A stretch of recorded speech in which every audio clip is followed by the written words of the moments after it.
Well, Dorian, it's a pleasure to meet you. Thanks, man. Can I ask you a few questions about why you got into bodybuilding in the first place?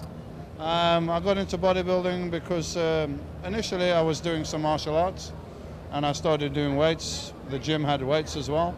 And I don't know, it's one of those things hard to describe, like you fall in love with it.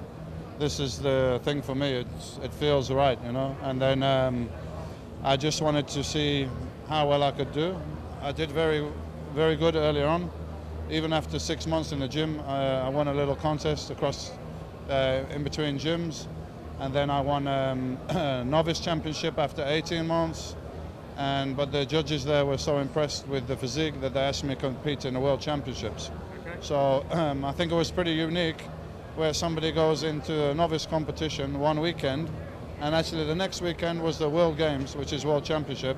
I competed one weekend in my first novice contest, the next weekend in the World Championships. So how did you get on at that? I got 7th place out of 13 competitors. Well, that was your first one? Yeah, it was the first one, but I was not ready for it.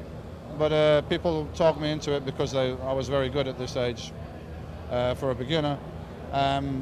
So it was a good experience, but I learned something to never go into a contest until I feel I was ready to try to win it. So that was always my policy after that. What makes you feel like you're prepared to go into a contest then? How do you prepare, and what do you do to make sure that you feel right? There's many ways to prepare. You have the physical preparation. You know, your physique has to be a certain standard.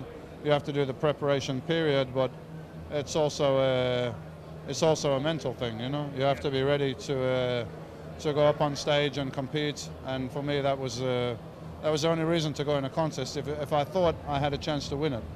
For me, I'm not there to make up the numbers. I don't see the point of that. If you're not ready to, if you don't believe that you're there to try and win it, then it's not a competition for me. You know? Obviously, you were 6-time Mr. Olympia. Yeah. What kept you hungry and kept going back for more? Because I was self-motivated. You know, first of all, I wanted to see where I could get, and then once I got to the top, then it was more a case of how good can I be. You know. Because the kind of training I was doing and the physique level I was getting to was something nobody had done before, you know, so it was like, how far can I take this? How big can I get? How ripped? How, you know, all this stuff. It was new territory for me, for everybody, you know. So that was the fascination, to try to do that, and now I'm retired, I can look back and say, hey, I gave everything to this, I did the best that I could be, and I set a new standard for the sport, and who else can say that? Anybody. You were well renowned, obviously, for your sheer muscle size and mass. Yeah. How much do you owe that to genetics, or was it a part of it, a lot of hard training? Well, of course, you don't get to the top in bodybuilding or any sport, for that matter, unless you have some genetic tendency towards being successful in that sport. If you want to be a basketball player, you've got to be quick, you've got to be tall, you've got to be able to jump. If you're a bodybuilder, want to be a bodybuilder, then you wouldn't see me when I was started amongst the crowd.